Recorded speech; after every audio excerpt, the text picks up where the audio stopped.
pedo, chiquita? ¿A qué hora sales por el pan?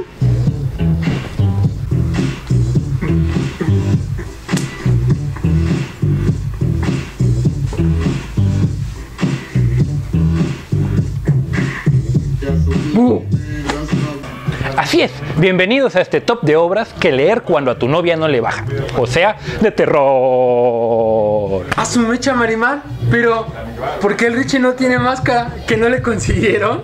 ¡Es que no le hace falta! Bueno, ya vamos a comenzar con este recopilatorio. Como siempre les decimos que el listado no tiene nada que ver con que consideremos mejor a uno u otro. Drácula es una novela publicada en 1897 por el irlandés Bram Stoker, quien ha convertido a su antagonista en el vampiro más famoso. Se dice que el escritor se basó en una conversación que mantuvo con un erudito húngaro llamado Arminius Bamberi, quien le habló de Vlad Draculae. La novela, escrita de manera epistolar, presenta otros temas como el papel de la mujer en la época victoriana, la sexualidad, la inmigración y el colonialismo o el folclore. Como curiosidad, cabe destacar que Bram Stoker no inventó la leyenda vampírica, pero la influencia de la novela ha logrado llegar al cine, al teatro y a la televisión. Desde su publicación en 1897, la novela nunca ha dejado de estar en circulación y se suceden nuevas ediciones. Sin embargo, hasta 1983 no abandonó el terreno marginal de la literatura sensacionalista para incorporarse a los clásicos de la Universidad de Oxford. Pues la neta a mí me gusta más Crepúsculo. El entierro de las ratas es un relato de terror también de Bram Stoker, magnífico libro para su disfrute pausado como lectura de entretenimiento, como ejemplo de literatura victoriana y como estudio de los clásicos de la literatura de terror. Historias de terror gótico de corte clásico que sumergirán en la sociedad victoriana europea. Un joven inglés que pasa una temporada en París se adentra una noche en los barrios más pobres y marginales de la ciudad con el fin de descubrir la vida, los medios de subsistencia de sus habitantes, donde se encuentra con chábolas, basuras, aguas estancadas, pobredumbre y ratas. Varias figuras encorvadas deambulan por entre los escombros en busca de algo para comer. Son hombres y mujeres demacrados a los que la pobreza y suciedad han borrado todo atisbo de humanidad. Pero lo que en principio se presenta como una pequeña aventura pronto se convierte en una lucha por sobrevivir. O sea, como cuando el Fabricio va de salida a Jalapa. Exactamente, igualito. En un cuento en el que el elemento macabro surge súbitamente en medio de una visión estrictamente realista del bajo mundo parisino. O en Humanidades también se puede eso. El gato negro es un cuento de horror del escritor estadounidense Edgar Allan Poe, publicado en el periódico Saturday Evening Post de Filadelfia en su número del 19 de agosto de 1843. La crítica lo considera uno de los más espeluznantes de la historia de la literatura. La historia trata más o menos así. Un joven matrimonio lleva una vida hogareña apacible con su gato, hasta que el joven empieza a dejarse arrastrar por la bebida. El alcohol lo vuelve irascible y en uno de sus accesos de furia acaba con la vida del animal. Un segundo gato aparece en escena. La situación familiar empeora y los acontecimientos se precipitan hasta culminar en un horrendo desenlace. El gato negro es uno de los menos conocidos cuentos del siniestro Poe, así como uno de los grandes relatos psicológicos. La combinación de ambos elementos, horror y psicología, parece conducir directamente a la expresión del terror psicológico, que hoy sabemos inspirada en la singularidad artística de este autor, y que podría definirse como aquella fórmula literaria que aspira a conjugar una síntesis superior de miedo, enajenación y arte. La mano disecada, un relato que pertenece al género de terror, escrita por Guy de Maupassant, que fue publicado en la edición del 23 de diciembre de 1883 en el periódico Le Goulot y luego recopilado en la colección de relatos fantásticos de 1885, Cuentos del día y la noche. Es considerado un clásico en el género de horror.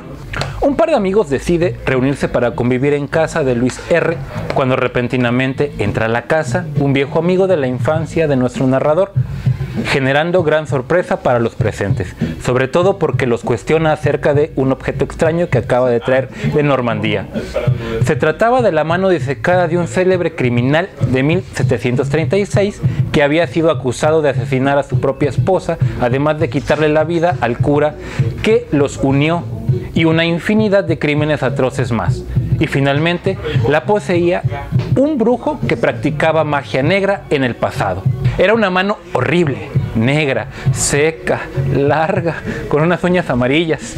Y el joven, a manera de broma, decide poner la mano en la campanilla de la puerta para que anuncie que un visitante está al acecho, con la finalidad de asustarlos. El único presente que estaba consciente le aconsejó que enterrara la mano o esta podría ser reclamada por su propietario. Así transcurre la historia. Oye Richie, ¿y por qué no nos cuentas más? Para no spoilearlos, chavo. Nah, es porque ni sabes. A duras penas sabes francés, güey. No mames, cabrón. ¿Apenas sabe español? Ah, sí, cierto. Pero bueno, regresando a otras cosas, la llamada de... Bueno, es un relato corto en estructura de novelette escrito por H.P. Lovecraft en el año de 1926. La obra fue publicada por primera vez en febrero de 1928 por la editorial de Pulp Weird Tales. Cthulhu hace su primera aparición en este relato, convirtiéndose en una figura central del ciclo literario de los mitos de Cthulhu. La historia está compuesta por dos narrativas principales vinculadas por una tercera. La voz del autor, solo del autor, es capaz de interpretar correctamente lo sucedido y es consciente de la importancia de la información que tiene en su poder y va narrándolo siguiendo el orden en que él mismo fue descubriendo la verdad. Comienza con la muerte de un eminente profesor de la Universidad de Brown, Providence, y el estudio de los documentos con los que estaba trabajando. Estos incluyen un informe sobre un ataque perpetrado por una secta. Una investigación sobre los miembros de la secta saca a la luz algunas pistas sobre la horrorosa criatura que veneran. Este ser que supuestamente llegó con sus seguidores extraterrestres a aliens desde las estrellas millones de años antes de la aparición del hombre, ahora descansa en un sueño profundo en su ciudad sumergida. Yo no sé por qué estas madres me las ponen, pero bueno. La segunda parte de la historia empieza con el cuaderno de bitácora del primer oficial de un barco que descubre la ciudad hundida, pues esta ha emergido a la superficie en el Océano Pacífico. La ciudad emergió porque las estrellas eran propicias y el tiempo para el despertar el Cthulhu y sus engendros había llegado. Y finalmente la leyenda de Sleepy Hollow o la leyenda del jinete sin cabeza. Es un relato corto de terror y romanticismo escrito por Washington Irving en 1820 en su colección de ensayos e historias cortas The Sketchbook of Geoffrey Crayon. La historia se sitúa en 1784 en los alrededores del asentamiento neerlandés de Tarrytown, Nueva York, en un apartado valle llamado Sleepy Hollow, conocido por sus historias de fantasmas y el ambiente embrujado que impregna la imaginación de sus habitantes y visitantes. El espectro más infame del lugar es el jinete sin cabeza, de quien se dice que es el fantasma de un antiguo soldado asesinado al que alcanzó una bala de cañón en la cabeza durante alguna batalla sin nombre de la Guerra de Independencia de Estados Unidos y que cabalga hacia la escena de la batalla en una nocturna búsqueda de su cabeza. Así como la beca de Fabricio. Ah, sí, y mi título también. Ahora hablemos de It, en idioma español o Sano Cristiano. Eso, es una novela de terror publicada en 1986 por el escritor estadounidense Stephen King. Cuenta la historia de un grupo de 7 niños que son aterrorizados por un malvado monstruo al que le llaman Eso, que es capaz de cambiar de forma alimentándose del terror que produce en sus víctimas. La historia se desarrolla alternada en dos épocas, el pasado de 1957 a 1958 y el presente en 1985. Los hechos acontecen en Derry, una ciudad ficticia en el estado de Maine, Estados Unidos. Bajo la ciudad, a un nivel inconsciente, para todos los pobladores, habita un monstruo despiadado, de apetito insaciable. Esta malévola criatura atormenta a la comunidad desde hace mucho tiempo.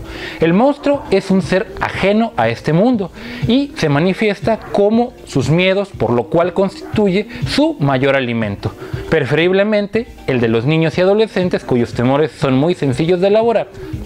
Su disfraz más común es el de un payaso llamado Pennywise, con el que atrae a sus víctimas. Y hasta aquí les dejamos. Si quieren saber más de la obra, lean, no sean huevones.